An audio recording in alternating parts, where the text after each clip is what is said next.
अस्सलाम वालेकुम स्टूडेंट्स। आज हम जो जिन दो टॉपिक्स के मुताबिक पढ़ने वाले हैं उनमें से एक है इलेक्ट्रोमैग्नेटिक इंडक्शन और दूसरा है application of Ampere's law.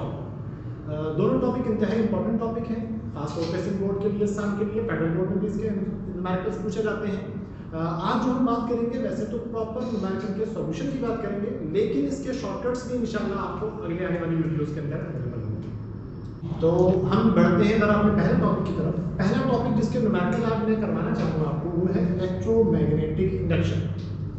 Electromagnetic induction के जो न्यूमेरिकल्स हैं उसमें तीन तरह के फॉर्मूले इस्तेमाल होते हैं। पहला जो फॉर्मूला है वो है फैराडेज लॉ का, जो है E = n delta phi upon delta T.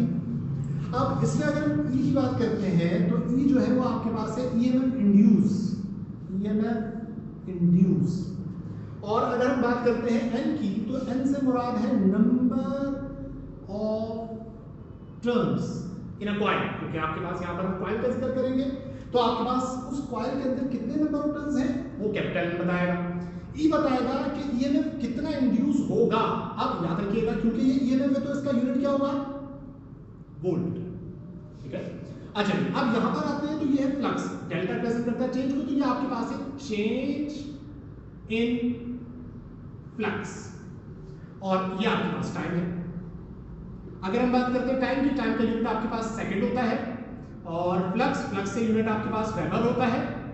ठीक है, और इसके बाद जो अगला आपके पास न्यूमेरिकल पॉसिबल है वो है सेल्फ और म्यूचुअल इंडक्शन की। ठीक है, सेल्फ इंडक्शन की अगर हम बात करते हैं तो ये इसका फॉर्मूला आपके पास होता है E = n delta I upon delta t। E का यूजुअली वही मीनिंग है जो अभी हमने ऊपर पढ़ा कि EMF इंड्यूस, डेल्टा t से मुराद टाइम, डेल्टा I रिप्रेजेंट करता है करंट को, तो ये आपके पास हो जाएगा चेंज इन करंट, और L जो है ये रिप्रेजेंट करता है, ये प्रोपोर्शनलिटी कांस्टेंट है बेसिकली, सेल्फ इंडक्टेंस को रिप्रेजेंट करता है, सेल्फ इंडक्टेंस को, और इसका यूनिट आपके पास होता है हेनरी। ठीक है, और उसके बाद अगला जो टॉपिक है वो आपके पास है म्यूचुअल इंडक्शन। अगला जो टॉपिक है न्यूमेरिकल है आपके पास इसी इलेक्ट्रोमैग्नेटिक इंडक्शन के अंदर तीन हिस्से हैं। म्यूचुअल इंडक्शन की अगर हम बात करते हैं तो इसके अंदर आपके पास formula E = n delta I upon delta t है। बेसिकली इसमें अगर आप यहाँ पे गौर करेंगे तो ये छोटा सा p और s मौजूद है। ये अगर म्यूचुअल इंडक्शन की बात करते हैं तो इसके इस फॉर्मूले को याद रखने के लिए थोड़ा सा फिनोमेना के बारे में आपको पता होना लाजमी है। सेल्फ इंडक्शन से मुराद ये होता है कि आपके पास एक कॉइल है, उस कॉइल में करंट चेंज हो और उसी में EMF इंड्यूस हो, तो इसलिए हम उसे क्या कहते हैं, सेल्फ इंडक्शन। म्यूचुअल से क्या मुराद है कि आपके पास उसमें दो कॉइल्स होंगे, एक को हम कहते हैं प्राइमरी कॉइल और एक को हम कहते हैं सेकेंडरी कॉइल। इसमें क्या होता है कि प्राइमरी कॉइल में करंट चेंज हो और उसकी वजह से सेकेंडरी कॉइल में EMF इंड्यूस हो, तो वो फिनोमेना कहलाता है म्यूचुअल इंडक्शन। अब क्योंकि यहाँ पर दो कॉइल आपके पास जो है ऑब्जर्वेशन में, इसलिए यहाँ पर आपके पास S और P रिप्रेजेंट कर रहा है कि जो EMF इंड्यूस होगा वो सेकेंडरी कॉइल में होगा और जो करंट चेंज होगा वो प्राइमरी कॉइल के अंदर होगा, और N रिप्रेजेंट करता है म्यूचुअल इंडक्शन को। ठीक है, यूनिट इसका भी हेनरी ही होता है। ठीक है, अब हम इसमें अगर एक बात और मैं आपको बता दूं, न्यूमेरिकल वैसे जो आते हैं वो दो तरह के आते हैं, एक सेल्फ इंडक्शन के और एक म्यूचुअल के। फैराडेज लॉ के नहीं आते, लेकिन फैराडेज लॉ बेसिक लॉ है, इसलिए चाहे न्यूमेरिकल सेल्फ का हो चाहे न्यूमेरिकल म्यूचुअल का हो, तो ज्यादातर इम्कान होते हैं फैराडेज यूज होता ही होता है कि पहले आप फैराडेज लॉ को यूज करते हैं फिर सेल्फ और म्यूचुअल को यूज करते हैं, या दोनों कंबाइन होकर यूज होते हैं। ठीक है, बाकी इंशाल्लाह आगे न्यूमेरिकल में जी। तो न्यूमेरिकल को सॉल्व करते हुए हम जो कोशिश करेंगे कि हम पास्ट ईयर से रिलेटेड जितने न्यूमेरिकल से उनको डील करें। तो सबसे पहले मैं बात करूंगा 2003 प्री मेडिकल सिंध बोर्ड में आए हुए एक सवाल का, जो कि बेसिकली सेल्फ इंडक्टेंस से रिलेटेड है। ठीक है, सवाल में जरा आपको पढ़ के सुनाऊंगा। कहते हैं the current in a coil of 325 turns, के कॉइल है जिसके टोटल नंबर ऑफ टर्न्स कितने हैं, 325 टर्न्स। अच्छा, कहते हैं इस चेन फ्रॉम 0 to 6.32, यानी कि पहले उसका जो करंट था वो 0 था, जो चेंज होकर कितना हो गया 6.32, तो इसका मतलब आपको चेंज इन करंट दिया हुआ है 6.32 एम्पियर। अच्छा, उसके बाद आपसे क्या कहते हैं, thereby produce a flux of 8.46 exponent -8। अब कहते हैं कि चेंज होने के बाद जो उसके अंदर फ्लक्स प्रोड्यूस हुआ वो आपके पास है जी 8.46 एक्सपोनेंट -4 वेबर। अब एक और बात याद रखिएगा, हमें यहाँ पर फ्लक्स नहीं चाहिए होता, हमें चेंज इन फ्लक्स चाहिए होता। अब जैसा कि सवाल में बताया गया है कि पहले जो करंट था वो था 0 और 0 से चेंज होकर वो कितना हो गया 6.32। तो हमने कहा भाई दोनों को माइनस करेंगे तो आपके पास डेल्टा आई जो आएगा वो आएगा 6.32 एम्पियर। अब इसी एतबार से अगर फ्लक्स की बात करते हैं तो भाई जब करंट 0 होगा तो फ्लक्स भी तो 0 होगा। इसका मतलब इनिशियली जो फ्लक्स होगा वो आपके पास 0 होगा, जो कि बाद में 8.46 एक्सपोनेंट -4 हो जाएगा। और जब हम इसमें भी चेंज की बात करेंगे तो वो आपके पास नहीं होगा, तो इसका मतलब ये फ्लक्स नहीं है बल्कि चेंज इन फ्लक्स। अच्छा आगे देखिए, आगे आपके पास सवाल कहते हैं what is the self inductance. तो मैंने आपको बताया था सेल्फ इंडक्टेंस से क्या मुराद है, एल। तो एल आपसे मांगा जा रहा है।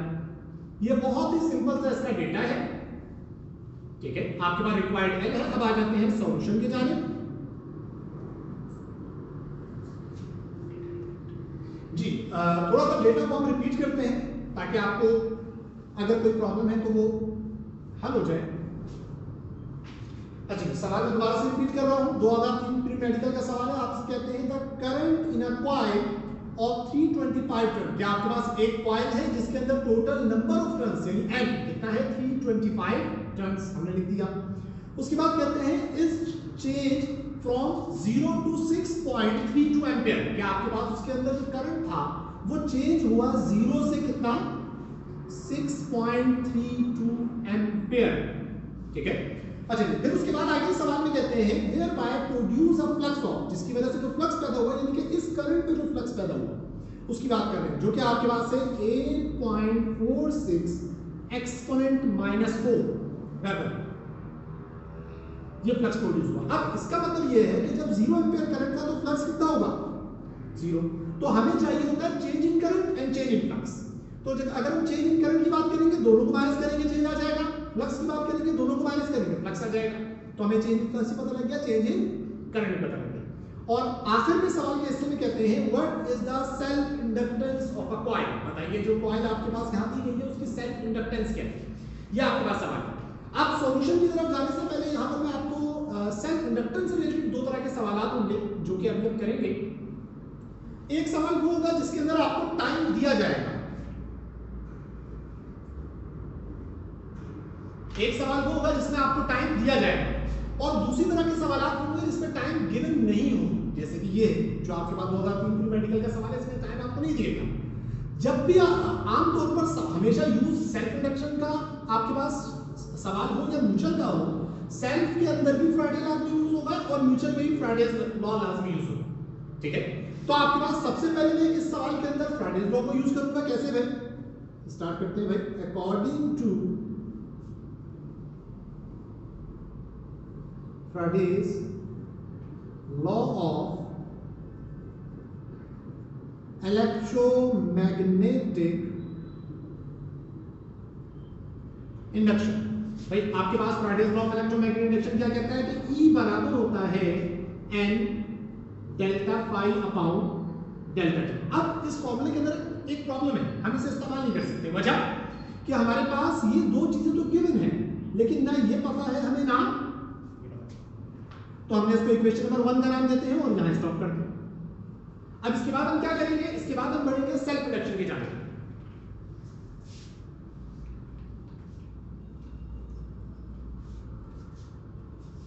अच्छा इसके बाद बात करेंगे, हम कहेंगे अकॉर्डिंग टू सेल्फ, मेरा ख्याल कैमरे से बाहर जा रहा है, हम दोबारा से लिख देते हैं। According to self induction. अब सेल्फ इंडक्शन का फॉर्मूला क्या कहता है कि आपके पास E बराबर होता है N delta I upon delta. अब ना भी ये फॉर्मूला यूज कर सकता हूं क्योंकि इसके अंदर भी ना मुझे टाइम पता है ना इलेक्ट्रिक, तो हमने इसको इक्वेशन नंबर 2 का नाम दे दिया, ठीक है। अब बेटा चाहे फ्राइडेज लॉ हो या सेल्फ इंडक्शन हो, दोनों मालूम तो ईएमएफ ही करेंगे ना, तो इसका मतलब ये है कि मैं दोनों इक्वेशंस को कंपेयर करवा सकता हूं। Equation number 1 and equation number 2 कि हम इन दोनों इक्वेशंस को कंपेयर करवा देंगे और कंपेयर करवाएंगे तो आपके पास L delta I upon delta T जो है वो बराबर आ जाएगा N delta phi upon delta T। अब अगर आप इस वक्त देखें तो इसमें दोनों साइड डेल्टा T कैंसिल हो जाएगा और आपका मसला हल। जैसे ये डेल्टा T कैंसिल हुआ, अब आपके पास क्योंकि आपको टाइम दिया हुआ नहीं था तो इसीलिए आपको इसको कैंसिल करवाना जरूरी था। तो जैसे ये टाइम कैंसिल होगा आपके पास जो चीज बचेगी वो ये है, ठीक है। अब यहां पर डेल्टा आई यहां मल्टीप्लाई हो रहा है, वहां जाके डिवाइड हो जाएगा तो L जो है वो बराबर आ जाएगा N delta phi upon delta I। अब इस वक्त अगर आप देखें तो L आपको मालूम करना है, N number of turns given है, फ्लक्स गिवन है, डेल्टा I गिवन है। तो आपके तीनों चीजें गिवन है, आप तीनों की वैल्यूज यहां पे पुट करेंगे जैसे मैं कर रहा हूं। आपके पास नंबर ऑफ टर्न्स है 325, चेंज इन फ्लक्स आपके पास है 8.46 एक्सपोनेंट -4 और अगर डिनोमिनेटर में आते हैं तो आपके पास चेंज इन करंट है 6.32। सॉल्व करेंगे L का आंसर आ जाएगा जो कि आपके पास होगा एम्बियर, ठीक है।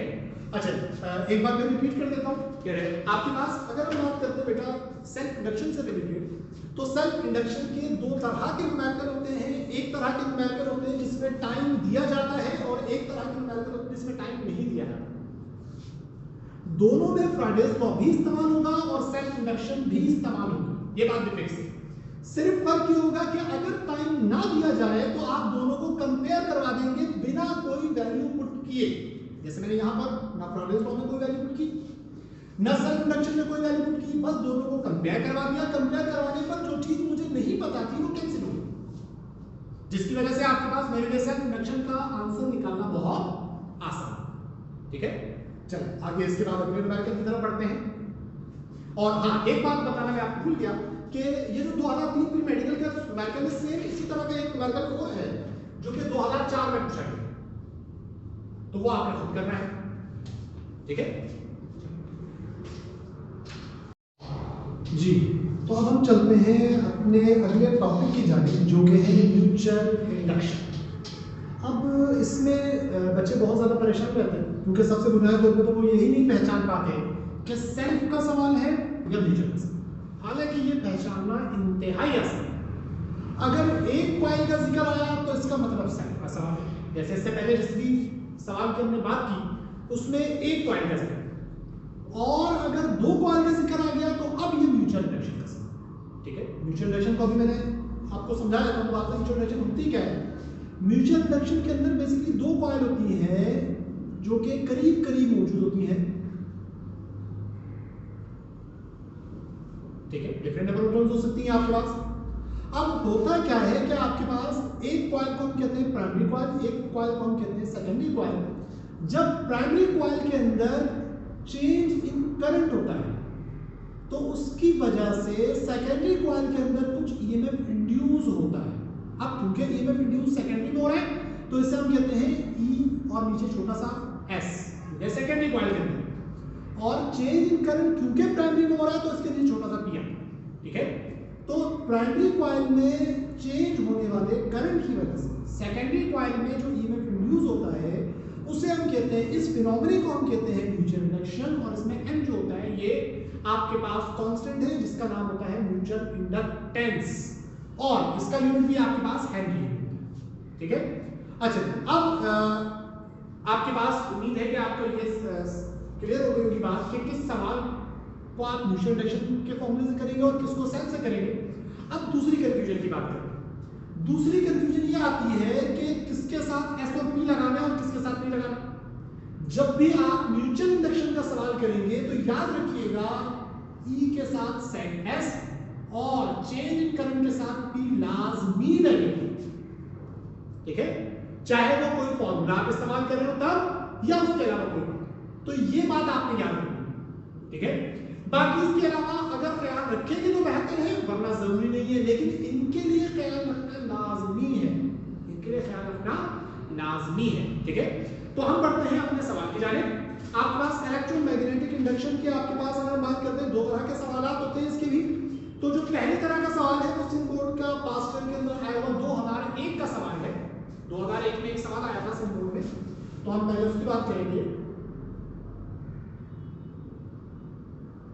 2001 सवाल पढ़ के आपको सुना रहा हूं। कहते हैं change of current 3 ampere in a one coil produce the change of flux 6 exponent -4 weber in a second coil. क्या आपके इन अ सेकंड कॉइल आपके पास कहते हैं कि आपके पास चेंज ऑफ करंट के बारे में आपके पास कहते हैं कितना चेंज ऑफ करंट है 3 एम्पियर का, ठीक है, इन वन कॉइल। अब वन कॉइल इस जुमले से मुझे पता लग रहा है कि आपके पास अभी दूसरी कॉइल का जिक्र कर रहा है। इसका मतलब ये कि आपके पास म्यूचुअल इंडक्शन का सवाल, ठीक है। आपके पास जुमले की को जरा गौर से समझा करें, आगे के सवाल को पढ़े बगैर मैं यहां बता सकता हूं कि आपके पास यहां पे दो कॉइल का जिक्र होगा, ठीक है। कैसे कहता है change of current 3 ampere in one coil, ये एक कॉइल में इतना एम्पियर करंट चेंज हुआ, तो इसका मतलब ये आगे दूसरी कॉइल का जिक्र कर रहा है। अगर इसको 1 कह रहा है तो यहां आगे दूसरी कॉइल है। तो मैंने आपको अभी बताया कि जब भी चेंज करंट की बात करेगा तो कॉइल प्राइमरी, जो आपके पास करंट होगा, आपके पास मैं यहां लिख देता हूं ताकि आपको याद रहे कि आपके पास करंट के साथ प्राइमरी का आएगा और ईएमएफ के साथ सेकेंडरी आएगा। उसके बाद आपसे क्या कहता है in one coil produce the change of flux 6 exponent -4 weber in a secondary coil. उसके बाद कहते हैं कि जो चेंज इन फ्लक्स हुआ वो आपके पास कितना हुआ भाई 6 एक्सपोनेंट -4 वेबर इन सेकेंडरी कॉइल। इसका मतलब ये भी फ्लक्स सेकेंडरी कॉइल। अच्छा, उसके बाद आपसे क्या कहते हैं और उस सेकेंडरी कॉइल के नंबर ऑफ टर्न्स हैं, सवाल के अंदर कहते हैं वो आपके पास कितने हैं 2000 टर्न्स, ठीक है। अच्छा, कहते हैं what is the mutual induction of the coil. आपसे म्यूचुअल इंडक्टेंस यानी कि एम पूछ रहे हैं। अब देखिए जिस तरह से सेल्फ इंडक्शन के दौरान मैंने बात की थी कि आपके पास दो तरह के न्यूमेरिकल होंगे, एक में टाइम दिया जाएगा और एक में नहीं दिया जाएगा। तो अगर टाइम नहीं दिया जाता तो हम क्या कहते हैं फ्राइडेज लॉ को डायरेक्ट हमने इसके साथ कंपेयर करवा दिया था। बिल्कुल यही बात यहां पर भी कि आपकी बार हम फ्राइडेज लॉ को, लेकिन बस बात ये होगा कि फ्राइडेज लॉ को हम कंपेयर किसके साथ करवाएंगे म्यूचुअल इंडक्शन के साथ, क्योंकि हमारे पास ये सवाल म्यूचुअल इंडक्शन में है। अच्छा, अब ये आपके पास बन गया भाई डेटा। अब आ जाते हैं सॉल्यूशन के जाने।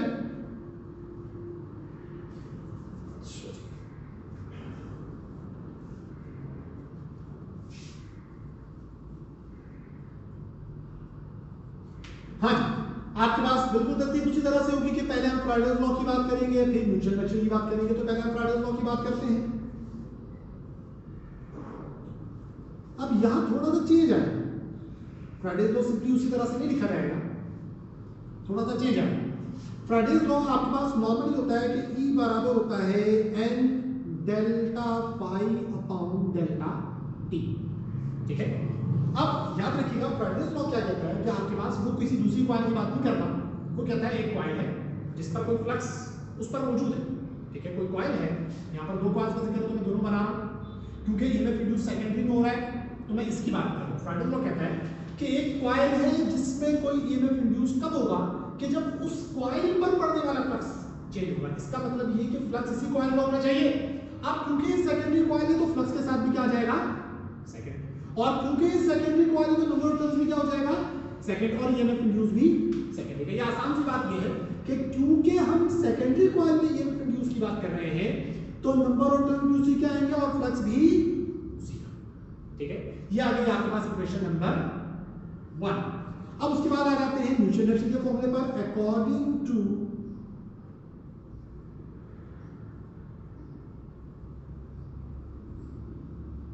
म्यूचुअल इंडक्शन, अब म्यूचुअल इंडक्शन आपके पास क्या कहती है कि आपके पास ES जो है वो बराबर होता है M delta IP upon delta T। ये आपके पास आ गई इक्वेशन नंबर 2। अब हम आगे क्या करेंगे, बिल्कुल उसी तरह से जिस तरह से हमने पहले किया कि हम दोनों को कंपेयर करवाएंगे।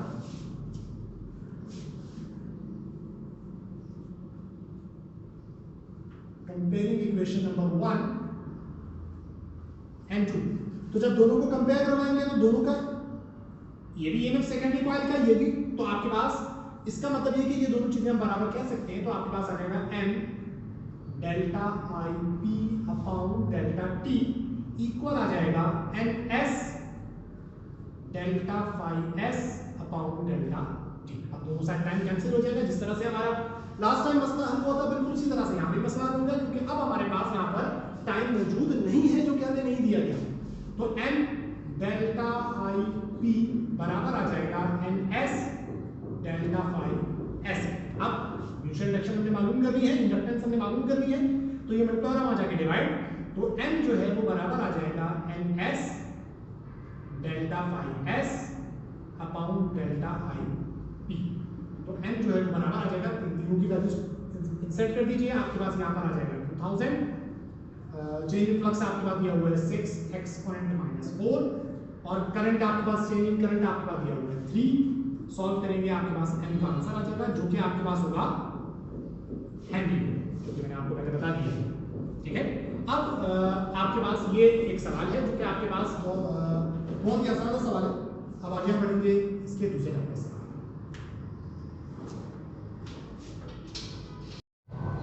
जी तो म्यूचुअल इंडक्शन के लिए अगर हम दूसरे सवाल की तरफ जाते हैं, जिस तरह से सेल्फ इंडक्शन की हमने बात की थी कि सेल्फ में एक सवाल वो होते हैं जिसमें टाइम गिवन होता है और दूसरे सवाल वो होते हैं जिसमें टाइम गिवन नहीं होता। बिल्कुल यही बात म्यूचुअल में भी है। इससे पहले जो अभी मैंने आपको सवाल करवाया उस सवाल में टाइम गिवन नहीं था, तो हमें कंपेयर कराना पड़ा। अब की बार क्या होगा, अब की बार टाइम गिवन होगा। तो सवाल आपके पास जो अपने आप को सॉल्व करवा रहा हूँ वो 2015 में आया हुआ सिम बोर्ड में आपके पास सवाल है। अच्छा आगे बढ़ते हैं बेटा। 2015 में जो आपके पास सवाल आया था, पढ़ के आपको सुना रहा हूँ। सवाल में कहते हैं an EMF of 45 millivolt is induced in a coil, कि ईएमएफ इंड्यूस हुआ, डेटा बना रहे हैं हम, कितना ईएमएफ इंड्यूस हुआ 45 millivolt in a coil of 500 turns, के कॉइल में जिसके नंबर ऑफ टर्न्स आपके पास क्या है 500 टर्न्स। अभी तक देखिए मुझे नहीं पता कि ये म्यूचुअल इंडक्शन का सवाल है, इसलिए मैंने कहीं पे भी एस या पी का जिक्र नहीं किया। अब आगे पढ़ते जाएंगे तो बाद में अंदाजा होगा। कहते हैं when the current in a neighbouring coil, neighbouring से बड़ा साथ मौजूद कॉइल की बात हो रही है। अब क्योंकि सेकंड कॉइल का जिक्र आ गया, इसका मतलब अब आपको ध्यान रखना पड़ेगा कौन सी प्राइमरी और कौन सी सेकेंडरी। दोबारा से पढ़ के बताता हूं आपसे। कहते हैं an EMF of 45 millivolt is induced in a coil, एक ईएमएफ इंड्यूस हुआ जो कि 45 मिलीवोल्ट का है एक कॉइल के अंदर, और उसके बारे में उसके नंबर ऑफ टर्न्स बताते हुए कहते हैं in a coil of 500 turns when the current in neighboring coil change from 10 ampere to 14 ampere, के साथ मौजूद जो कॉइल है उसके अंदर करंट चेंज हुआ कितना 10 to 14, यानी कि दोनों को माइनस कर देंगे, 14 minus 10 is equals to 4 ampere। अब देखिए याद रखिएगा मैंने आपको जैसे बताया कि जो चेंज इन करंट होता है वो प्राइमरी कॉइल के अंदर होता है और जो ईएमएफ इंड्यूस होता है वो सेकेंडरी, और क्योंकि ये जो नंबर ऑफ टर्न्स है ये इसी कॉइल के दिए हुए हैं तो इसका मतलब ये भी सेकेंडरी। अच्छा उसके बाद आपसे क्या कहते हैं इन 0.2 सेकेंड, और जो टाइम आपके पास है वो कितना है 0.2 सेकेंड। अच्छा अब यहाँ पे आपके पास इस सवाल के अंदर दो चीजें रिक्वायर्ड है। कहते हैं what is the mutual inductance of a coil, देखिए आपने सबसे पहले n निकालना है सवाल का पहला हिस्सा, और फिर आपसे कहता है what is the rate of change of flux in a secondary coil. Rate देखिए याद रखिएगा, रेट जब किसी वर्ड के साथ आ जाए इसका मतलब divide by time.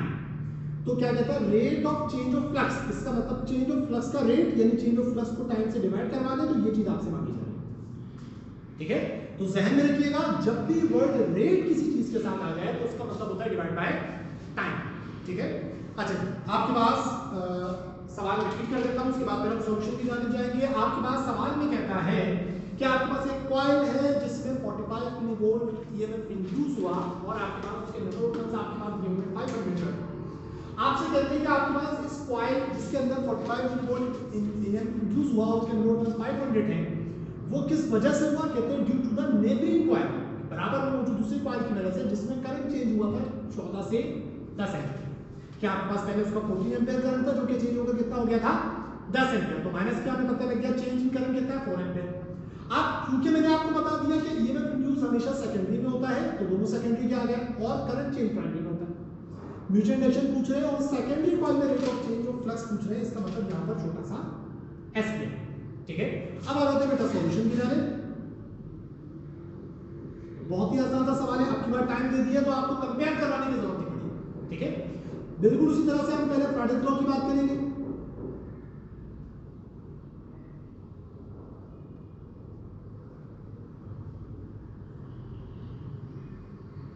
Fridays law, अब फ्राइडेज लॉ आपके पास क्या कहता है कि E बराबर होता है n delta phi upon delta T. अब क्योंकि हमारे पास जो ईएमएफ इंड्यूस हो रहा है वो सेकेंडरी में है, तो नंबर ऑफ टर्न भी सेकेंडरी का आएंगे और चेन फ्लक्स भी आपके पास सेकेंडरी का आ जाएगा, ठीक है। अब अगर आप यहां गौर करें तो आपको ये चीज मालूम करनी है, ठीक है। और ये दोनों चीजें आपको दी हुई, EMF induce, number of turns, तो मसला यहां हल हो गया आपका। लेकिन एक प्रॉब्लम अभी बाकी है, क्या आपको जो ईएमएफ इंड्यूस दिया है वोल्ट में नहीं दिया हुआ, वो मिली वोल्ट में दिया हुआ।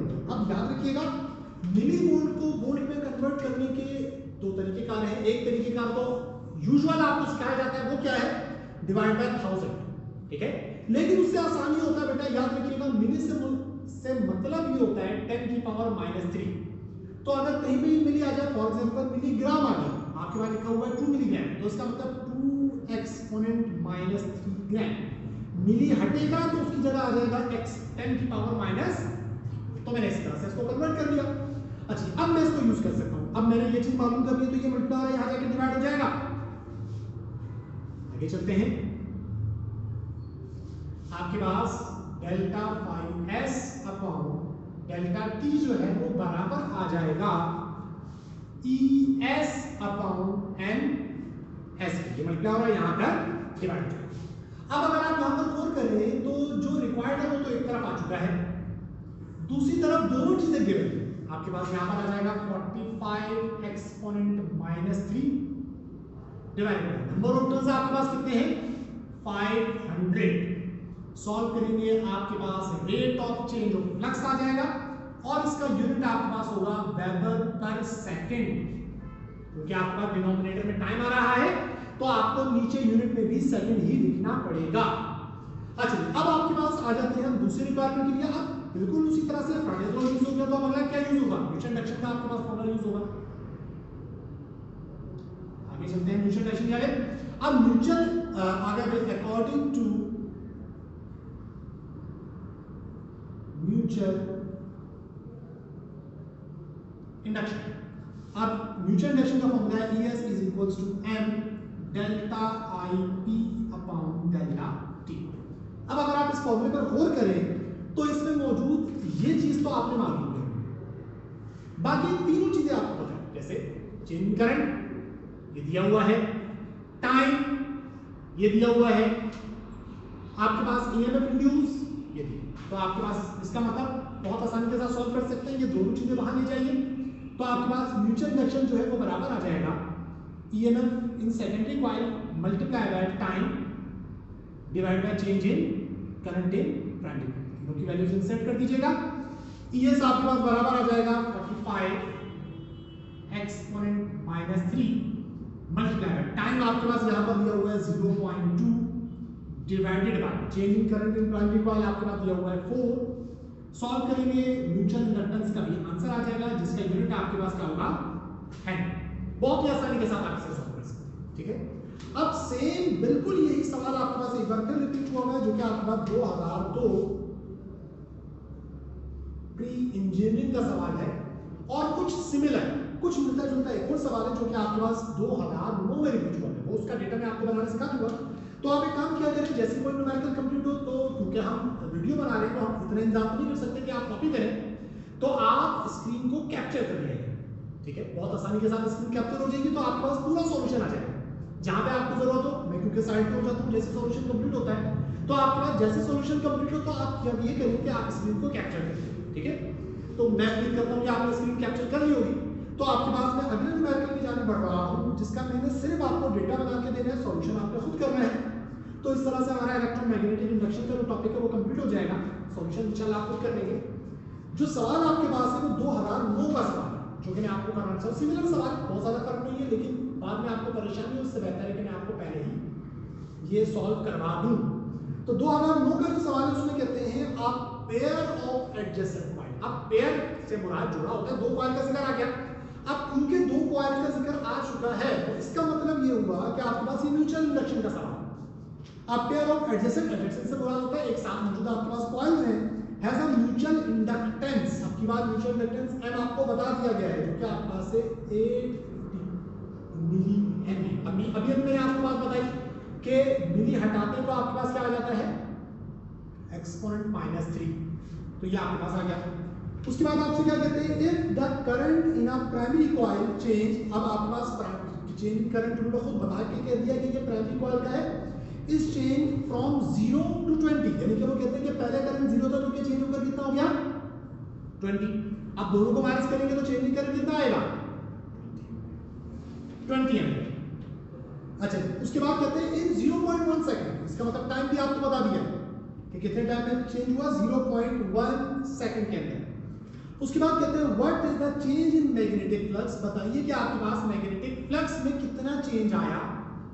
आपकी बात मैग्नेटिक फ्लक्स में चेंज पूछ रहे हैं बजाय रेट के in second coil, secondary coil, और आपके पास उसके नंबर ऑफ टर्न्स आपको बता दिए कि आपके पास बताइए कि कितना magnetic flux in secondary coil के अंदर चेंज आया। अगर उस सेकेंडरी कॉइल के जो नंबर ऑफ टर्न्स है वो कितने हो, 850, ये आपके पास डेटा है। अब सॉल्यूशन की जाने पड़ेगी, तो देखिए अब की बात थोड़ा सा चेंज ये आएगा कि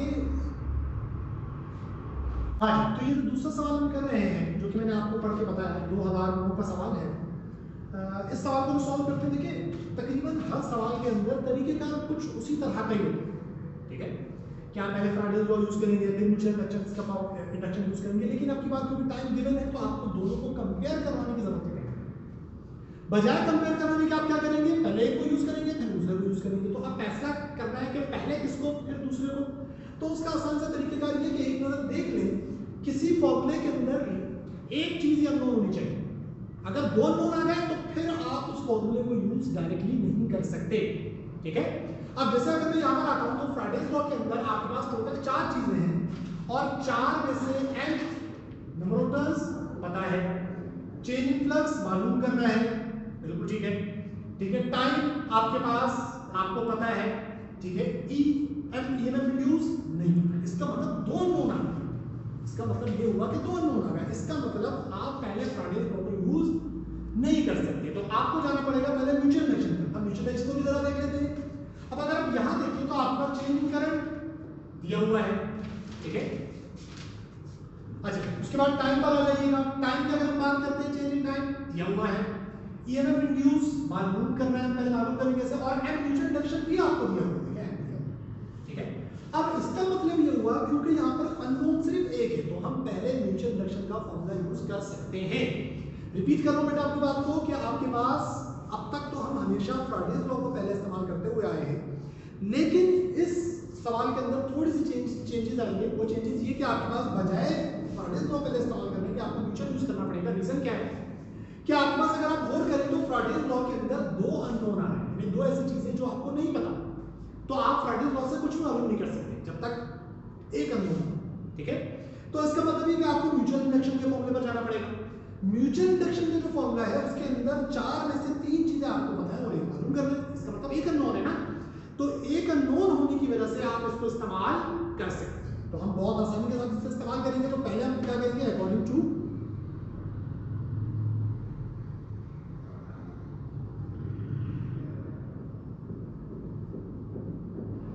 म्यूचुअल इंडक्शन। अब म्यूचुअल इंडक्शन का फॉर्मूला है कि ES आपके पास बराबर होता है M delta IP upon delta T, ठीक है। थोड़ा सा डिफरेंट होने की वजह से मैं आपको मुकम्मल सॉल्व करवा रहा हूं, ठीक है, ताकि बाद में आपको कोई प्रॉब्लम ना हो। अब यहां पर अगर आप देखिए तो M म्यूचुअल इंडक्टेंस आपको पता है 850 एक्सपोनेंट -3, और करंट की अगर हम बात करते हैं तो करंट आपके पास 20 एम्पियर है, चेंज इन करंट। टाइम आपके पास है 0.1 सेकंड। सॉल्व करेंगे आपके पास EMF का आंसर आ जाएगा, और वो जो EMF का आंसर होगा बेटा उसका यूनिट आपके पास होगा वोल्ट, क्योंकि EMF भी एक वोल्टेज ही होता है। आगे बढ़ने से पहले जरा मुझे बोर्ड रब करना पड़ेगा।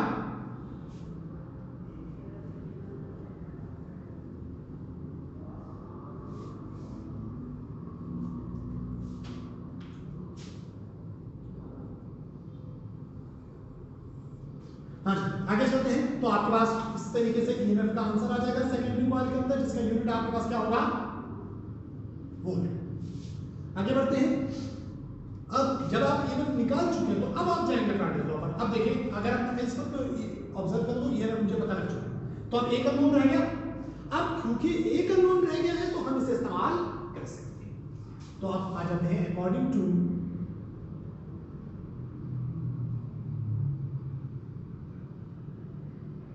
फैराडेज लॉ, कि फैराडेज लॉ के तहत अगर हम बात करते हैं तो E बराबर है n delta phi upon delta T. अब म्यूचुअल इंडक्शन के अंदर हमें पता है कि ईएमएफ जो इंड्यूस होता है वो सेकेंडरी कॉइल के अंदर होता है, ठीक है।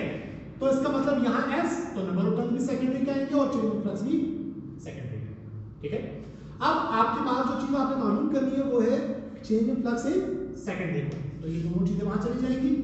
तो change in flux in secondary coil बराबर आ जाएगा, ये डेल्टा टी वहां जाकर मल्टीप्लाई हो जाएगा और नंबर ऑफ टर्न्स वहां जाकर डिवाइड हो जाएगा। अब तीनों की वैल्यूज यहां पर आप इंसर्ट कर दीजिए। आपके पास EMF induced in secondary coil का आंसर आप यहां निकाल चुके होंगे, मल्टीप्लाई बाय टाइम। टाइम आपके पास 0.1 गिवन है। Number of turns in secondary आपके पास गिवन है 850। सॉल्व करेंगे, आपके पास फ्लक्स का आंसर आ जाएगा, जिसका यूनिट आपके पास क्या होता है, वैट, ठीक है। इस तरह से आपके पास इलेक्ट्रोमैग्नेटिक इंडक्शन से रिलेटेड जो आपके पास टॉपिक है वो कंप्लीट हो चुका है। आपके पास इसी तरह के कुछ न्यूमेरिकल है जो आपके पास पूछे जाते हैं। बाकी इसके अलावा अगर कोई सवाल हो तो आप कमेंट पूछ सकते हैं। अस्सलाम वालेकुम जी। तो आज का जो हमारा दूसरा टॉपिक है, इससे पहले हमने इलेक्ट्रोमैग्नेटिक इंडक्शन से रिलेटेड न्यूमेरिकल्स को सॉल्व किया है। अब हम जो आगे बढ़ रहे हैं तो अगला टॉपिक है application of Ampere's law. Ampere's law की अगर हम बात करते हैं तो उसकी दो एप्लीकेशन है, एक है सोलेनॉइड और दूसरी है टॉरॉइड। सोलेनॉइड से रिलेटेड न्यूमेरिकल ज्यादा पूछे जाते हैं, तो पहले हम इसके बारे में बात करेंगे और उसके बाद टॉरॉइड के बारे में इंशाल्लाह बात करेंगे। अगर हम बात करते हैं सोलेनॉइड की, तो सोलेनॉइड के लिए अगर आपने किसी सोलेनॉइड, पहले मैं आपको बता दूं सोलेनॉइड कहते किसको है। आपके पास अगर आप किसी कॉपर की इंसुलेटेड वायर को इस तरह से गोल गोल वाइंड कर दें तो उसकी सूरत में जो ये शक्ल सामने आती है इसको आप कहते हैं सोलेनॉइड। जब भी किसी भी सोलेनॉइड में से करंट आई गुजरता है तो उसके इर्द गिर्द एक मैग्नेट की तरह से मैग्नेटिक फील्ड जनरेट हो जाती है। उस मैग्नेटिक फील्ड की स्ट्रेंथ को मालूम करने का फॉर्मूला आपके पास होता है म्यू नॉट एन आई, ठीक है। अब अगर मैं इसमें बात करता हूं तो बी जो आपके पास है वो कहलाता है मैग्नेटिक फील्ड स्ट्रेंथ या मैग्नेटिक फील्ड ऑफ इंडक्शन या मैग्नेटिक फील्ड भी जैसे कह देते हैं, ठीक है। मैग्नेटिक फ्लक्स डेंसिटी भी कहते हैं इसे। और एन की अगर हम बात करते हैं तो एन आपके पास होता है number of turns per unit length. जैसे यहां बताया गया है, एन क्या है, number of turns per unit length. B क्या है, मैग्नेटिक फील्ड ऑफ इंडक्शन भी कह सकते हैं, मैग्नेटिक फील्ड ऑफ स्ट्रेंथ भी कह सकते हैं, मैग्नेटिक फ्लक्स डेंसिटी भी कह सकते हैं। और आई जो आपके पास होता है वो आपके पास होता है करंट, जो कि आपने सोलेनॉइड में से गुजारा था, जिसका यूनिट आपके पास हो गया सेकंड एम्पियर होगा। अब म्यू नॉट की बात हम आखिर में करेंगे, जरा आ जाते हैं एन पर। अगर मैं एन की बात करता हूं तो वो आपके पास होता है number of turns per unit length. तो आपके पास जो स्मॉल एन है वो बराबर होता है एन अपॉन एल के। ये जो एन है ये आपके पास क्या होता है, नंबर ऑफ टर्न्स, कि आपके पास ये सोलेनॉइड जब आपने बनाया है तो कितने टोटल नंबर ऑफ टर्न्स थे, तो वो क्या होगा एन। और एन क्या है कि सोलेनॉइड बनने के बाद उसकी लेंथ कितनी है, ये एन। सोलेनॉइड बन जाने के बाद इसकी लेंथ कितनी है, आप इसको क्या कहते हैं, एन। लेकिन ये बात है लेंथ है तो इसका यूनिट आपके पास क्या होगा, मीटर होगा। अच्छा जी, अब आ जाते हैं बेटा म्यू नॉट पर। अगर हम म्यू नॉट की बात करते हैं तो म्यू नॉट एक कांस्टेंट है आपके पास, बेसिकली ये परमिएबिलिटी कहलाता है, permeability of free space. Not present कर रहा है कि ये परमिएबिलिटी ऑफ फ्री स्पेस है, और परमिएबिलिटी ऑफ फ्री स्पेस जो होता है वो बराबर होता है 4 पाई एक्सपोनेंट माइनस 7। आपके पास ये इसकी वैल्यू है। और अगर हम बात करते हैं इसके यूनिट की तो आपके पास इसके दो यूनिट पॉसिबल हैं। थोड़ा सा मैं इसको रब करके बाकी करता हूं क्योंकि आपको नजर नहीं आएगा वीडियो में।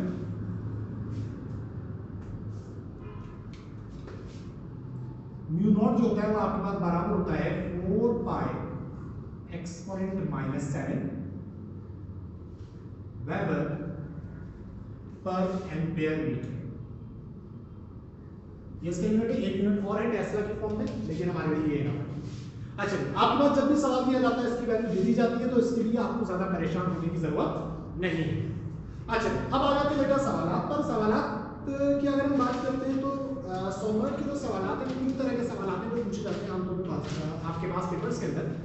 तो उसमें से जो पहला सवाल मैं आपको करवा रहा हूँ वो 1998 में आपके पास आया था। सिम बोर्ड की बात करेंगे, सेकेंड ईयर 1998 का सवाल है। सबसे पहले इसके डेटा की तरफ आते हैं। बहुत ही आसान सवाल आते हैं 100 वर्ड के, बहुत आसानी के साथ इंशाल्लाह आपको समझ में आएगा।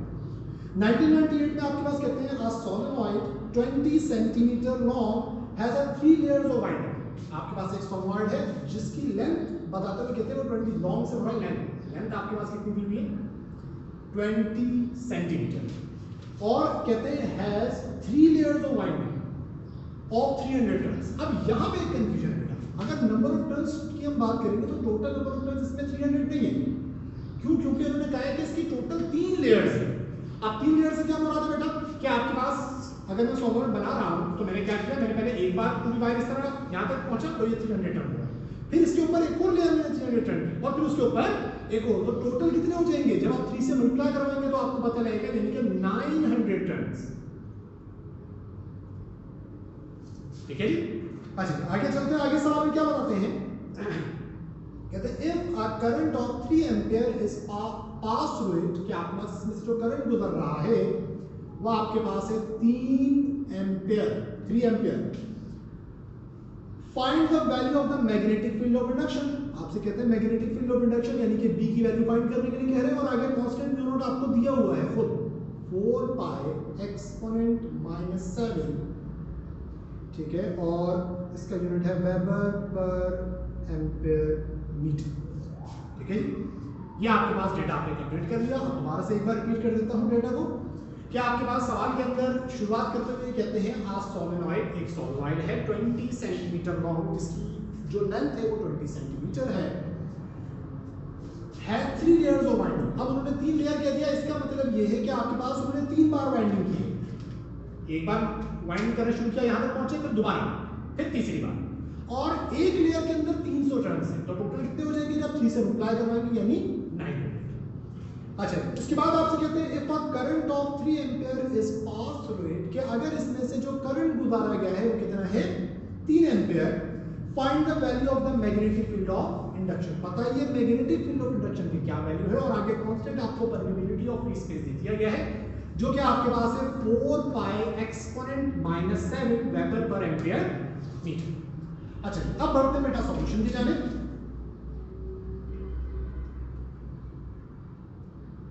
अगर आप यहां पर आए तो सोलेनॉइड में जो मैग्नेटिक फील्ड ऑफ इंडक्शन मालूम करने का फॉर्मूला है उसमें से आई और म्यू नॉट आपको दिया हुआ है, लेकिन स्मॉल एन नहीं है, क्योंकि small n number of turns नहीं है बल्कि number of turns per unit length है। अब यहां तो नंबर ऑफ टर्न्स दिए हुए हैं।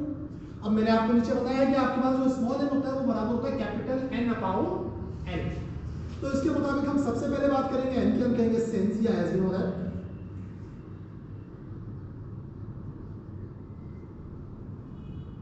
कि एन जो है वो बराबर होता है कैपिटल एन अपॉन एल।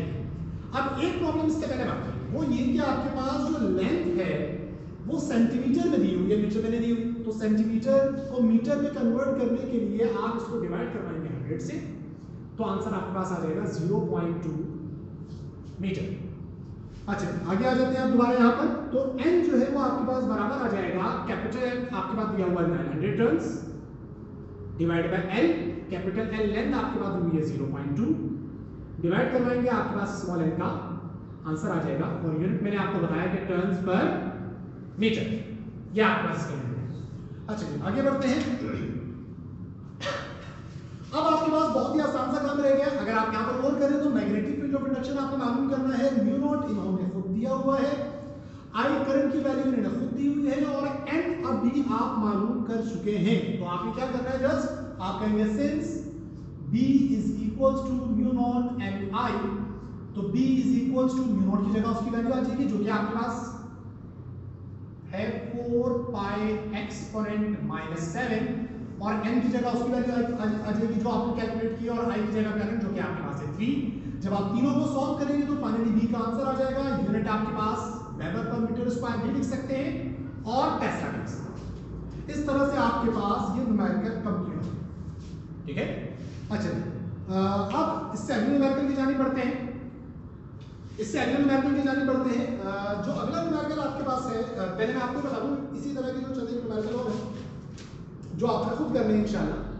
आपके पास 1994 में भी सवाल आया हुआ है इस तरह का, आपने खुद अटेम्प्ट करना है, और 2006 बात मैं स्पर्शिंग बोर्ड की कर रहा हूं। ठीक है, तो आपके पास 1998 का सवाल मैंने आपके सामने सॉल्व करवा दिया है। 1994 और 2006 का सवाल अब बआसानी आप खुद सॉल्व कर सकते हैं। ठीक है, अच्छा अब हम चलते हैं अपने दूसरे टाइप के सवाल की जानिब। एक काम क्या करें, मैंने पहले भी आपको जैसे इसी वीडियो में बताया है कि जैसे मैं कोई सवाल कंप्लीट करूं तो मैं जैसे ही साइड पे हो जाऊं तो आपने स्क्रीन को कैप्चर कर लें ताकि आपके पास पूरा सॉल्यूशन एक पिक्चर की फॉर्म में आ जाए और बाद में आप आसानी से देख सकें। ठीक है, चलिए हम आगे बढ़ते हैं। अच्छा,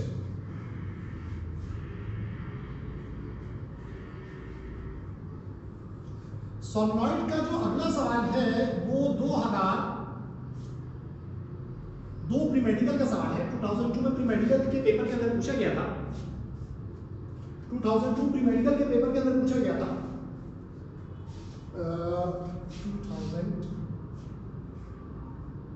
2002 प्री मेडिकल के पेपर के अंदर ये सवाल पूछा गया था। थोड़ा सा डिफरेंट है, इसलिए मैंने कहा मुझे बेहतर लगा कि मैं आपको करवा दूं। 2002 प्री मेडिकल का आपके पास सवाल है, आपके सामने शो हो रहा होगा इंशाल्लाह। पहला हमारा ध्यान डेटा के जाने आपके पास कहते हैं a long solenoid is wounded with a 10 turns per centimeter। एक लॉन्ग सोलेनॉइड है और उसके बारे में कहते हैं कि उसको वाउंड किया गया है किस तरह, with 10 turns per centimeter। अब यहां पर थोड़ा सा बच्चे कंफ्यूज हो जाते हैं कि ये स्मॉल n है या कैपिटल है। असल में पर सेंटीमीटर बता रहा है कि ये स्मॉल n ये कैपिटल n है। ठीक है, तो ये बात क्लियर रखिएगा क्योंकि इन्होंने पर लेंथ खुद दे दी है, तो अब ये कैपिटल n नहीं है बल्कि स्मॉल यानी n आपको दिया गया है जो कि आपके पास इन्होंने दिया हुआ है 10 टर्न्स पर सेंटीमीटर। अच्छा, उसके बाद आपके पास क्या कहते हैं, n carrying a current of 10 ampere, और इसमें से जो करंट गुजर रहा है वो कितना है, 10 एम्पीयर। कहते हैं find the magnetic field density with in it, यानी आपसे भी मालूम करने के लिए कहा गया। और म्यू नॉट आपके पास कांस्टेंट है जो कि तकरीबन हमेशा दे दिया जाता है, जो कि आपके पास होता है 4 पाई एक्सपोनेंट -7 वेबर पर एम्पीयर मीटर। अच्छा, अब आ जाते हैं भाई सॉल्यूशन की जानिब। अब इसमें भी एक प्रॉब्लम है। पहला तो मसला आपके पास डेटा के अंदर था कि इन्होंने बजाय नंबर ऑफ टर्न्स के आपको number of turns per centimetre दे दिया। अब दूसरा मसला भी इसी में है कि ये मीटर नहीं है बल्कि सेंटीमीटर।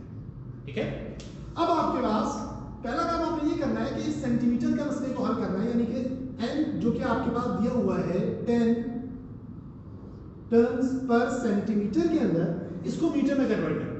ठीक है, अब नॉर्मली सेंटीमीटर से मीटर में जाने के लिए हम क्या करते हैं, डिवाइड बाय 100, लेकिन ये उस वक्त किया जाता है जब सेंटीमीटर नॉमिनेटर यानी ऊपर होता है।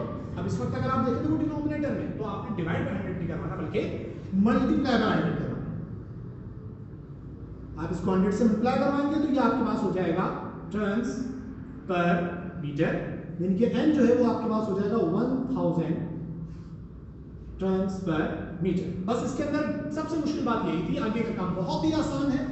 क्या करेंगे भाई, अब दोबारा से बिल्कुल उसी तरह से स्टार्ट करेंगे। आपके पास आप चाहे तो डायरेक्ट फॉर्मूले का रेफरेंस दे सकते हैं, चाहे तो लिख सकते हैं according to application of amperes, जो कि आपके पास है B is equals to mu naught n I। तो B बराबर आ जाएगा, म्यू नॉट है 4 पाई एक्सपोनेंट -7, n आपने मालूम करके निकाला है 1000 और करंट आपके पास दिया हुआ है 10। ठीक है, सिंपलीफाई करेंगे आपके पास B का आंसर आ जाएगा, जिसका यूनिट आपके पास वेबर पर मीटर स्क्वायर होता है या टेस्ला। ठीक है, ये दो तरह के न्यूमेरिकल आपके पास होगा सोलेनॉइड के। इसके अलावा एक तरह के न्यूमेरिकल और है, इसके अलावा एक तरह का न्यूमेरिकल आपके पास और है, स्क्रीनशॉट ले लीजिएगा। जी तो वैसे तो अब हमने टॉरॉइड स्टार्ट करना है। टॉरॉइड के एप्लीकेशन, एम्पियर्स लॉ की जो सेकंड एप्लीकेशन है टॉरॉइड, उसके हवाले से उसके न्यूमेरिकल्स, लेकिन उससे पहले सोलेनॉइड का एक न्यूमेरिकल हमारा रह गया है, जरा हम उसके बारे में बात कर लेते हैं। 2010 और 2012 में पूछा गया है। अच्छा जी, जरा इस सवाल को पढ़ते हुए इसका डेटा बनाते हैं पहले और उसके बाद इसके सॉल्यूशन की जाने जाएंगे। थोड़ा सा डिफरेंट है इसलिए आपको करवा रहा हूँ। 2010 में ये सवाल आया था, कहते हैं find the current required to produce, यानी अब की बार वो मैग्नेटिक फील्ड नहीं पूछ रहा बल्कि करंट पूछ रहा। Find the current required to produce. अच्छा, कहते हैं find the current required to produce a field of induction V is equals to, अब आपसे वो कह रहा है कितनी फील्ड प्रोड्यूस करनी है आपके पास, वो कहता है 2.512 एक्सपोनेंट -3 टेस्ला। क्या आपने इतनी मैग्नेटिक फील्ड प्रोड्यूस करनी है, तो बताइए करंट कितना होगा। उसके आगे बताते हुए कहते हैं in a 50 centimetre long solenoid, क्या आपके पास वो जो सोलेनॉइड है उसकी लेंथ है 50 सेंटीमीटर, और आगे कहते हैं आपके पास having the 4000 turns of wire, आपके पास उसके जो नंबर ऑफ टर्न्स है वो आपके पास कितने हैं, 4000 टर्न्स। ये टोटल डेटा आपको दिया गया है। बस एक काम आपने पहले करना है कि अगर मैं L की बात करता हूं तो सेंटीमीटर है, मीटर में कन्वर्ट करने के लिए डिवाइड बाय 100 करेंगे तो आपके पास आ जाएगा 0.5 मीटर। अच्छा, सॉल्यूशन की जानिब आते हैं। सॉल्यूशन के अंदर सबसे पहले आपको स्मॉल m निकालना पड़ेगा, क्योंकि अभी हमने बात की कि सोलेनॉइड में मैग्नेटिक फील्ड का जो फॉर्मूला होता है वो आपके पास होता है μ0 n I। ठीक है, डेटा में एक चीज आप भूल गए हैं, μ0 आपके पास होता है 4 पाई exponent -7 weber per ampere metre. अच्छा, अब इसमें अगर आप देखें तो I और μ0 और B, इन तीनों के बारे में अगर बात करते हैं, B आपके पास दिया हुआ है, μ0 आपने मालूम करना है, और करंट आपके पास करंट आपने मालूम करना है और μ0 आपके पास दिया हुआ है। मसला सिर्फ रहता है n का, तो पहले आपको निकालना पड़ेगा n। हमें पता है कि स्मॉल m जो होता है number of turns per unit length, वो बराबर होता है n अपॉन l के। तो कैपिटल M की वैल्यू आपके पास दी हुई है 4000, इसको डिवाइड करवा देंगे लेंथ से जो कि आपके पास दी हुई है 0.5, डिवाइड करवाएंगे n का आंसर आ जाएगा जो कि आपके पास तकरीबन 8000 टर्न्स पर मीटर। अच्छा, उसके बाद आ जाएंगे आप सोलेनॉइड के फॉर्मूले का रेफरेंस देंगे और आप कहेंगे कि B बराबर है μ0 Ni/2 पाई r, और क्योंकि आपकी बार हमें मालूम I करना है तो बाकी दोनों को दूसरी तरफ लेकर चले जाएंगे, तो I जो है वो आपके पास बराबर आ जाएगा B अपॉन μ0 n। अब वैल्यूज इंसर्ट कर दीजिए। B की वैल्यू आपके पास कितनी दी हुई है, 2.512 एक्सपोनेंट -3 डिवाइडेड बाय μ0 की वैल्यू आपके पास दी हुई है 4 पाई एक्सपोनेंट -7 n। स्मॉल n आपके पास जो हमने कैलकुलेट करके निकाला है वो आपके पास है 8000। तमाम वैल्यूज को सॉल्व करेंगे तो फाइनली I का आपके पास आंसर आ जाएगा, जिसका यूनिट आपके पास क्या होगा। यहां पर आपके पास जो सोलेनॉइड के न्यूमेरिकल्स हैं वो कंप्लीट हो चुके हैं। अब हमने बढ़ना है टॉरॉइड की जानिब। ठीक है, अब टॉरॉइड की जानिब बढ़ते हुए अगर हम बात करते हैं तो उसमें पहले आपको फॉर्मूले के मुताबिक कुछ बातें पढ़नी पड़ेंगी। ठीक है, फॉर्मूले से रिलेटेड कुछ बातें आपको समझनी पड़ेंगी। उम्मीद है कि आपने स्क्रीनशॉट ले लिया होगा। अच्छा, आमतौर पर टॉरॉइड के बारे में कुछ बातें हैं जो थोड़ी सी डिफरेंट है, जिसकी वजह से थोड़े बच्चे परेशान हो जाते हैं। टॉरॉइड सबसे पहले है क्या, ये समझिएगा कि वही सोलेनॉइड जो कि हमने इससे पहले पढ़ा, उसको आप क्या करें, एक लूप की फॉर्म में जोड़ दें। कि आपके पास क्या था, सोलेनॉइड क्या था, ये सोलेनॉइड था।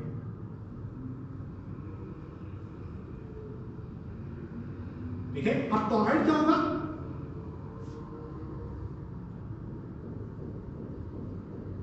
आप इस तरह से सोलेनॉइड को गोल लूप की फॉर्म में जोड़ दे तो ये आपके पास बन जाएगा टॉरॉइड। ठीक है, अच्छा अब इस टॉरॉइड की अगर हम बात करते हैं तो इस टॉरॉइड के अंदर आपके पास फॉर्मूला तो बुनियादी तौर पर चेंज हो ही जाएगा, जो कि आपके पास हो जाएगा μ0 capital N I upon 2 pi r। μ0 आपके पास usually permeability of free space ही है, n आपके पास नंबर ऑफ टर्न्स ही है, I आपके पास करंट है जिसका यूनिट आपके पास एम्पियर होता है, और r आपके पास रेडियस है। अब रेडियस क्या होता है बेटा, रेडियस होता है टॉरॉइड के सेंटर से लेकर यहां तक का डिस्टेंस आपके पास क्या होता है r। लेकिन प्रॉब्लम ये है कि आपके पास डायरेक्टली आर कभी नहीं दिया जाता। आमतौर पर क्या होता है, आपके पास दो रेडियस दिए जाते हैं, एक कहलाता है इनर जिसको हम ए से रिप्रेजेंट करते हैं, और एक कहलाता है आउटर रेडियस जिसको हम बी से रिप्रेजेंट करते हैं। और जो आर रेडियस होता है वो इन दोनों का मीन होता है, यानी ए प्लस बी अपॉन 2 के बराबर। ठीक है, इस बात को ध्यान रखिएगा क्योंकि आगे हमने टॉरॉइड का सवाल सॉल्व किया। ठीक है, उम्मीद है आपको बात समझ में आ गई होगी। आगे बढ़ते हैं। एक बहुत ही डिफरेंट सा सवाल है जो कि आपके पास 2011 में आया था। बहुत मुश्किल लगता है बच्चों को सॉल्व करना, इंतहाई आसान है, बस थोड़ा सा कॉमन सेंस आपको इस्तेमाल करना पड़ेगा। आपके पास 2011 के इस सवाल के अंदर कहते क्या है,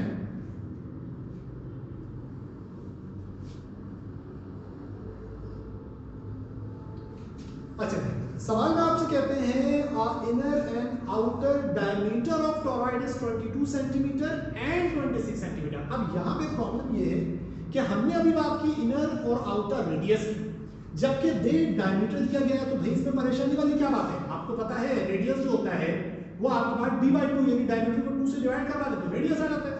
तो इसका मतलब ये है कि जो इनर रेडियस होगा आपके पास, जिसको हमने a का नाम दिया था, वो आपके पास होगा इनर डायमीटर जो कि 22 है डिवाइड बाय 2 के यानी कि 11 सेंटीमीटर, और जो आउटर डायमीटर है जो कि इन्होंने हमें दिया हुआ है 26 सेंटीमीटर।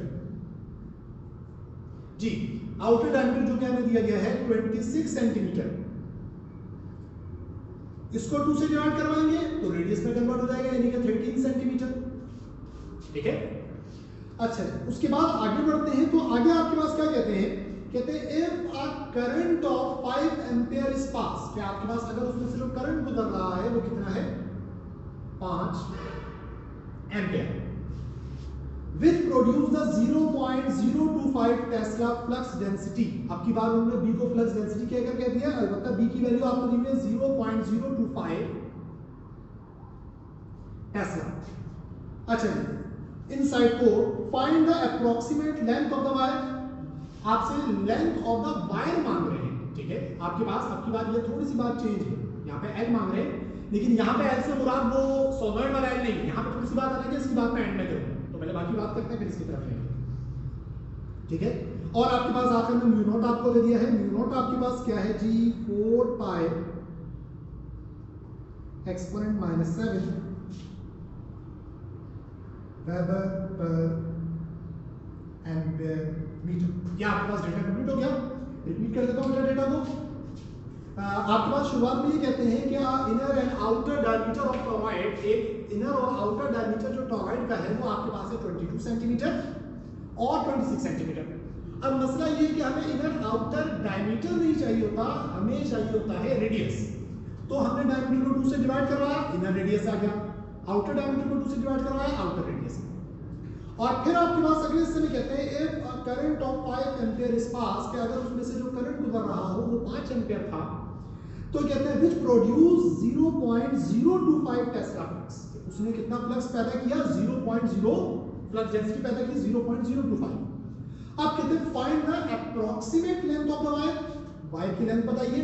मैंने आपको बताया इसकी बात हम एंड में करेंगे, और आखिर में कांस्टेंट दिया हुआ म्यू नॉट। इस सवाल में आपने करना ये होगा कि आप सबसे पहले मालूम करेंगे टोटल नंबर ऑफ टर्न्स। ठीक है, अब जरा मैं बात करता हूं कि आखिर मांगा क्या। देखिए सवाल में ये बात कुछ इस तरह से कर रहे हैं कि आपके पास अगर मैं टॉरॉइड की बात करता हूँ, छोटा सा टॉरॉइड हम यहाँ बना लेते हैं, आपको समझाने में हमें आसानी रहेगी।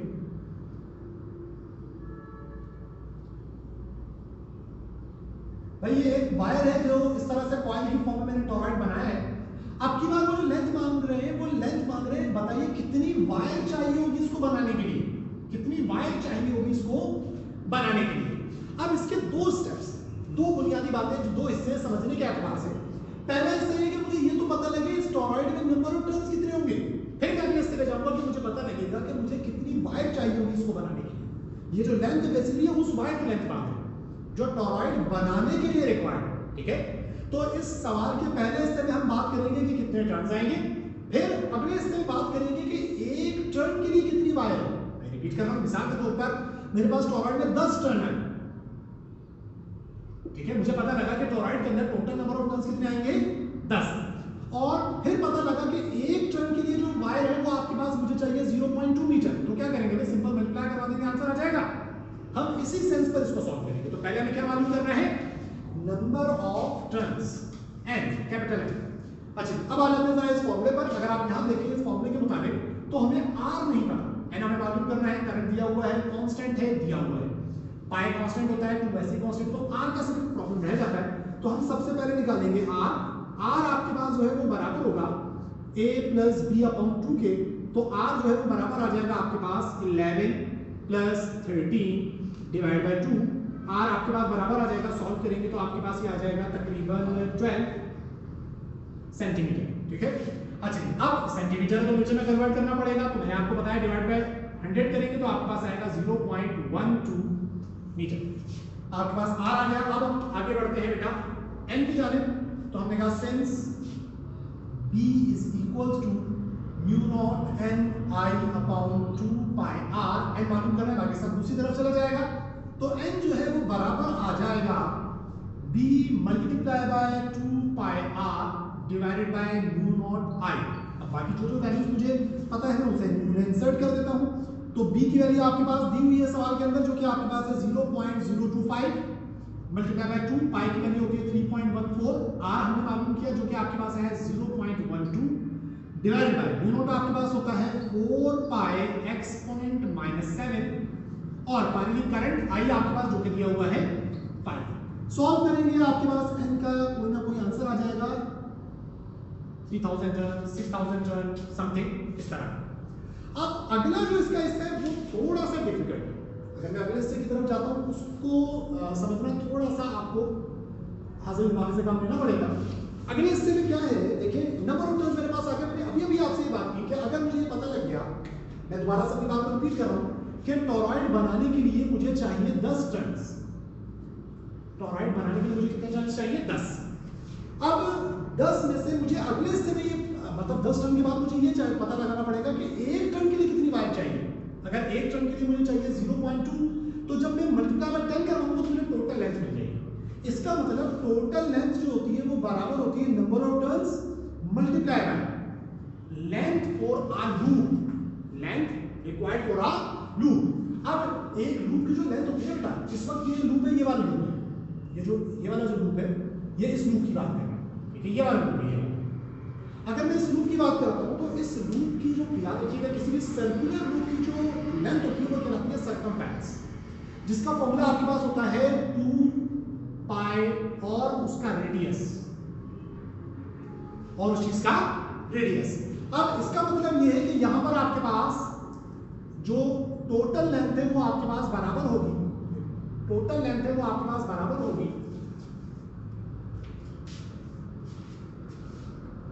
Total number of turns multiply और आगे आएगा सर्कमफेरेंस एक लूप का। अब एक लूप का सर्कमफेरेंस जो है वो आपके पास है 2 पाई और इसका रेडियस क्योंकि सर्कमफेरेंस बेसिक का चाहिए ना, तो रेडियस इसका है। अब इसके रेडियस के लिए थोड़ा सा आगे बढ़ते हैं बेटा। अब देखिए यहां से यहां तक आपके पास होता है a, यहां से यहां तक आपके पास होता है b। अगर आप b में से माइनस करवाएंगे a को तो जो चीज आएगी वो इसका डायमीटर होगा, इसका डायमीटर होगा। क्योंकि डायमीटर क्या होता है कि आपके पास अगर एक इस तरह सर्कुलर लूप है तो यहां से लेकर एक पॉइंट से दूसरे पॉइंट तक का बाउंड्री पर जो डिस्टेंस होता है वो डायमीटर होता है और सेंटर से लेकर यहां तक का डिस्टेंस जो होता है वो रेडियस होता है। इसका मतलब ये है कि जब b में से a को माइनस करेंगे तो डायमीटर आएगा और फिर जब आप इसे 2 से डिवाइड करवाएंगे तो रेडियस आएगा। इसका मतलब ये हुआ कि आपके पास 2 पाई के साथ जो रेडियस है वो आपके पास आएगा b माइनस a अपॉन 2। ये बस इसका फॉर्मूला है जो कि आपको थोड़ा सोच समझ के बनाना है। अब आगे तमाम वैल्यूज इंसर्ट कर दीजिएगा, आंसर आ जाएगा। L आपके पास लेंथ आपके पास बराबर आ जाएगी नंबर ऑफ टर्न्स जो कि आपने यहां मालूम किए होंगे इंशाल्लाह।